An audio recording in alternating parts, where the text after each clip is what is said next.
Creí que era una infidelidad, pero era algo mucho peor. Supongo que las mentiras de Valeria estuvieron ahí desde el principio, solo que durante mucho tiempo yo no quise verlas. Hoy, con todo lo que vino después, tengo claro que no se trataba de errores aislados ni de decisiones impulsivas. Era alguien que no conocía de verdad. Estuvimos casados poco más de 4 años. No éramos una pareja perfecta, pero tampoco vivíamos en conflicto constante.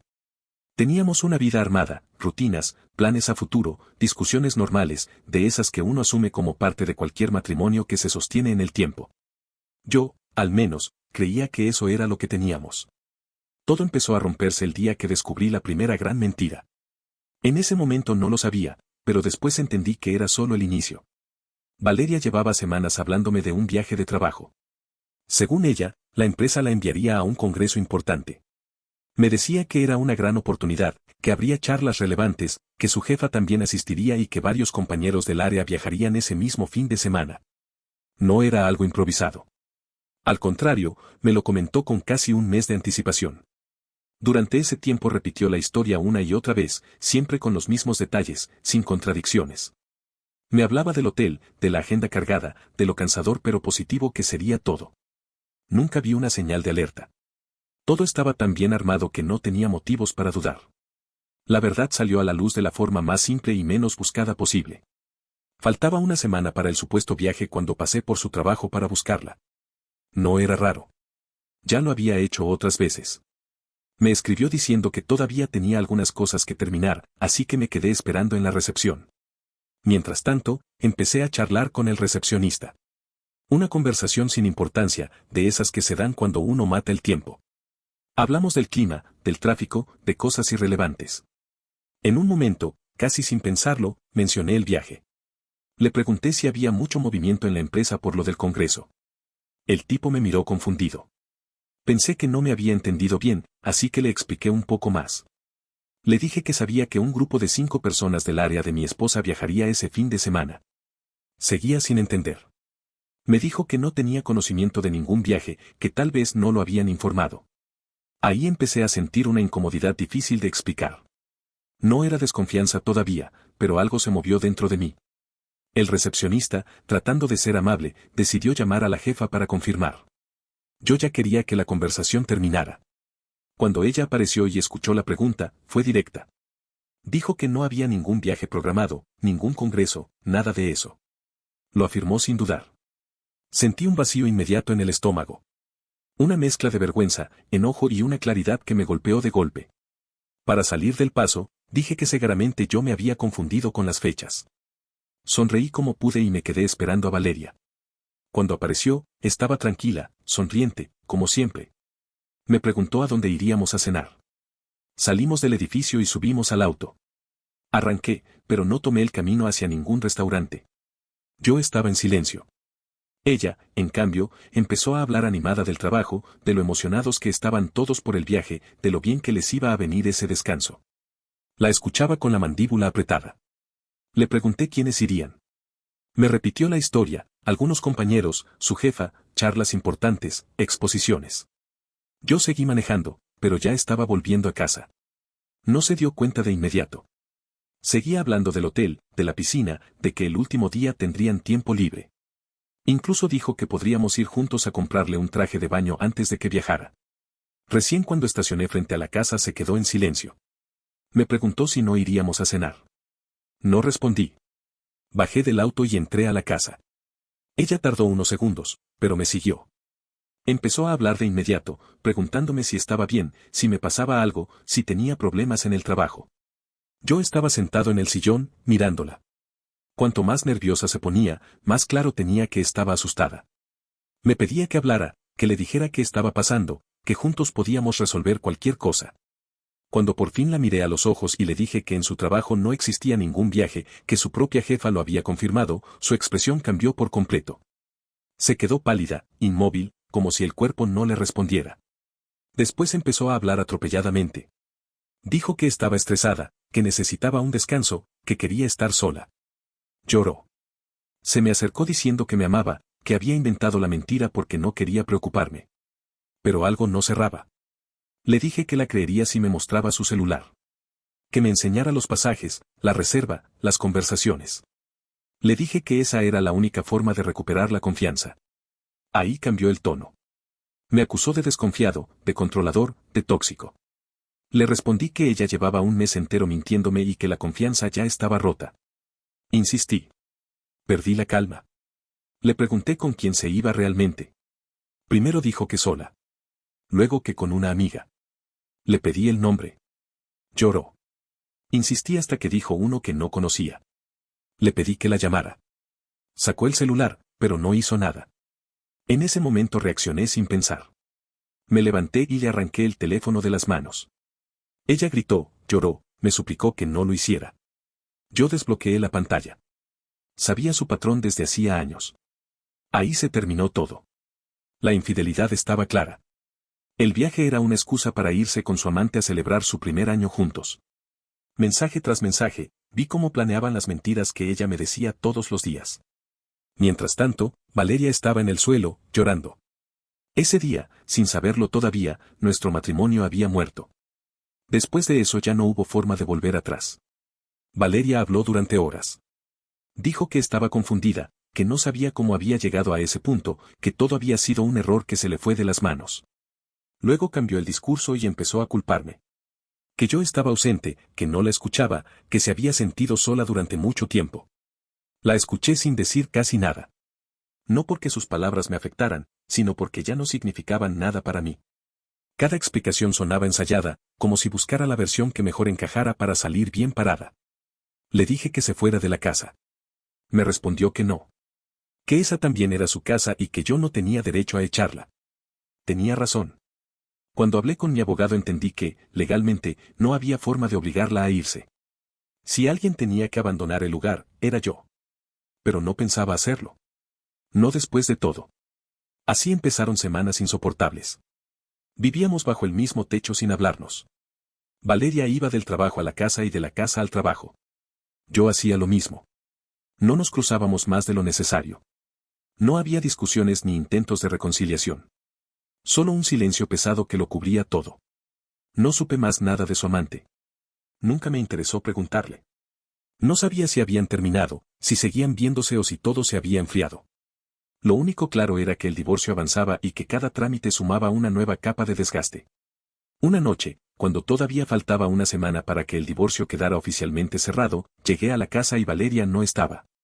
Me llamó la atención. Por lo general volvíamos a la misma hora. Estaba agotado. Esos días habían sido una sucesión de reuniones, trámites y llamadas con abogados. No había almorzado y tenía un hambre que me hacía doler la cabeza. Sin pensarlo demasiado, pedí una hamburguesa a un local del barrio al que había pedido muchas veces antes. Un lugar conocido, nada fuera de lo normal. Mientras esperaba, me metí a la ducha. Quería sacarme de encima el cansancio y la tensión. Cuando salí, Valeria ya había llegado. Estaba en la cocina. Me dijo que la comida había llegado y que la había dejado sobre la mesa. Lo dijo con ese tono que ya me irritaba solo de escucharlo. Comentó, casi con reproche, que veía que yo ya solo pedía comida para mí. No le respondí. No tenía energía para discutir ni para explicarle nada. Fui hasta la mesa, agarré la hamburguesa y le di un mordisco grande. Lo que pasó después fue casi inmediato. Sentí que la garganta se me cerraba. Un ardor brutal, una presión que no me dejaba respirar. Empecé a toser, a hacer arcadas, a sentir que me ahogaba. El dolor era insoportable. Caí al suelo mientras vomitaba, tratando desesperadamente de tomar aire. La sensación de asfixia fue aterradora. Escuché a Valeria correr hacia mí, preguntando qué me pasaba, pero yo no podía responder. Pensé, con una claridad absurda, que me estaba muriendo. Después todo se volvió confuso. Recuerdos sueltos. Los paramédicos, la ambulancia, el hospital. Valeria llorando a mi lado. Mi familia llegando. Voces, luces, movimientos rápidos. Supe después que Valeria fue mi contacto de emergencia y que no se separó de mí en ningún momento. Cuando salí de urgencias, la pregunta fue inevitable, ¿qué había pasado? La respuesta parecía obvia. La comida. Hablé con la policía todavía débil, tratando de explicar lo que recordaba. Valeria no dejaba de intervenir, contando su versión, describiendo cómo me había visto caer, cómo reaccionó rápido y llamó a la ambulancia. Para ella, estaba claro, el repartidor había adulterado la comida. Decía que no podía creer lo que había pasado, que casi muero, que iba a demandar al restaurante. Yo apenas podía pensar. Estaba confundido, agotado, pero algo no encajaba. El lugar era de confianza. Tenían su propio reparto, no era una aplicación cualquiera. Aún así, Valeria insistía una y otra vez en que el repartidor era el culpable. Lo más perturbador era su actitud conmigo.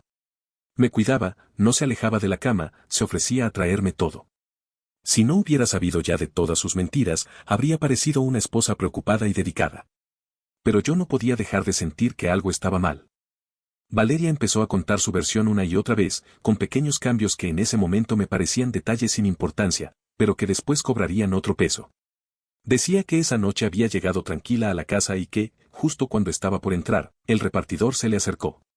Según ella, la llamó por su nombre y le dijo que tenía una entrega para nosotros. Aseguraba que recibió la bolsa sin sospechar nada, pero que algo en la mirada del joven le había resultado extraño. Dijo que la observaba de una forma incómoda, como esperando una reacción. Eso la puso nerviosa, aunque no pensó que fuera algo grave. Según su relato, cuando abrió la puerta de la casa y dio unos pasos hacia adentro, se giró por impulso y lo vio todavía ahí, dentro del auto, mirándola. En el momento en que él notó que ella lo estaba observando, arrancó y se fue. Valeria repetía esa escena con seguridad, como si la hubiera ensayado.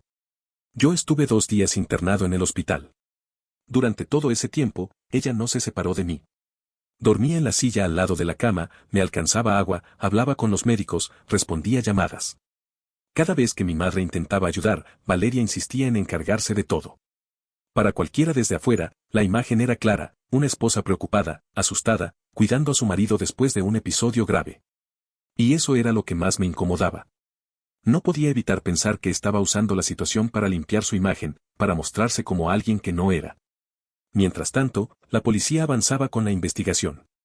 El restaurante declaró que no había tenido ningún inconveniente esa noche, que seguían protocolos estrictos y que ningún otro cliente había reportado problemas similares. Eso fue dejando al repartidor como el principal sospechoso. Se trataba de un chico de 18 años, Iván, que trabajaba repartiendo por las noches. Él negó haber hecho algo. Dijo que había recogido el pedido como siempre y que lo entregó sin ningún problema. Aún así, la situación para él era cada vez más complicada.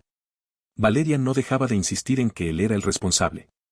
Cada vez que hablaba con la policía, volvía a repetir su historia, señalándolo con convicción. No parecía dudar ni un segundo. No había pruebas claras, solo su palabra. Pero su palabra bastaba para poner a ese chico contra las cuerdas. Todo cambió el día que uno de los oficiales preguntó si teníamos cámaras de seguridad en la casa. Yo recordé la cámara pequeña que teníamos instalada en la entrada, un sistema viejo que grababa de forma continua y guardaba todo en un disco duro en el mueble de la sala. Cuando mencioné la cámara, Valeria se puso tensa de inmediato. Dijo que ya no funcionaba, que hacía tiempo se había dañado. Yo le respondí que no, que la última vez que la había revisado, unas semanas antes, estaba funcionando sin problemas. Ella insistió, cada vez más nerviosa, repitiendo que no valía la pena revisarla porque no grababa nada. El oficial, aún así, pidió ver las imágenes. Le expliqué que el sistema estaba conectado al televisor. En ese momento, Valeria dijo que iba a salir un momento a la tienda, que no tardaría. El otro policía la detuvo y le pidió que se quedara. Ahí entendí que ya no solo yo sentía que algo no cerraba. Los 2 oficiales fueron claros, querían que todos estuviéramos presentes mientras revisaban la grabación. Valeria protestó, dijo que se sentía mal, que necesitaba aire, pero no la dejaron salir. Yo estaba en el sillón, todavía débil, observando todo sin decir nada. Cuando el video empezó a reproducirse en la pantalla, sentí un nudo en el estómago. A pesar de todo lo que ya había pasado, no estaba preparado para lo que iba a ver. La grabación mostraba con claridad la entrada de la casa esa noche. Se veía a Valeria llegando con paso normal, sin apuro. Detrás de ella aparecía el repartidor. Iván se le acercaba, le entregaba la bolsa de comida y, sin decir nada más, se daba la vuelta, subía a su auto y se iba. Nada de miradas extrañas. Nada de espera. Nada que se pareciera a la historia que Valeria había contado una y otra vez. Ella se quedó quieta frente a la pantalla. Yo tampoco podía moverme. Valeria caminó hasta la puerta con la bolsa en la mano, pero antes de entrar se detuvo. Se quedó inmóvil durante varios segundos, mirando la comida. Luego abrió su bolso y sacó un objeto pequeño. Miró a ambos lados, como asegurándose de que nadie la estuviera viendo. Lo que vino después me dejó helado. Sacó la hamburguesa de la bolsa y roció algo sobre ella. Era un spray. Después la acomodó otra vez en su envoltorio, cerró la bolsa y entró a la casa como si nada. Ahí entendí todo. Valeria siempre llevaba un spray de pimienta en la cartera. Decía que era por seguridad. En el video quedaba claro cómo lo usaba para rociar mi comida. Cuando yo me senté a la mesa esa noche, la hamburguesa ya no estaba dentro de la bolsa. Ella la había servido en un plato. Cada detalle encajó de golpe, de la peor manera posible. Los policías se miraron entre ellos. Yo sentía que me faltaba el aire otra vez, pero no por la reacción física, sino por lo que estaba procesando. Valeria empezó a gritar. Lloraba, decía que todo era un malentendido, que había sido un accidente. Intentó acercarse a mí, pero uno de los oficiales la detuvo. A partir de ahí, todo se aceleró. Hablé con mi abogado y le pedí que iniciara una denuncia formal contra Valeria por intento de envenenamiento. La policía hizo lo mismo basándose en la evidencia del video. Valeria cambió su versión otra vez. Dijo que nunca quiso hacerme daño de verdad, que estaba enojada conmigo, resentida, que solo pensó que el spray me haría arder un poco la boca. Dijo que no sabía que podía ser peligroso. Que se llamaba pimienta y que creyó que solo causaría molestia. Llegó a decir que todo había sido una broma que se le fue de las manos. Después, entre lágrimas, aseguró que si de verdad hubiera querido matarme, no habría llamado a la ambulancia. Escuchar eso me dio escalofríos. El restaurante también tomó acciones legales. Desde el principio se habían puesto del lado de su empleado y ahora sostenían que Valeria había acusado falsamente a Iván, sabiendo que ella era la responsable. Pidieron una reparación por los daños a su reputación y por el perjuicio causado al joven repartidor. Todo le cayó encima al mismo tiempo.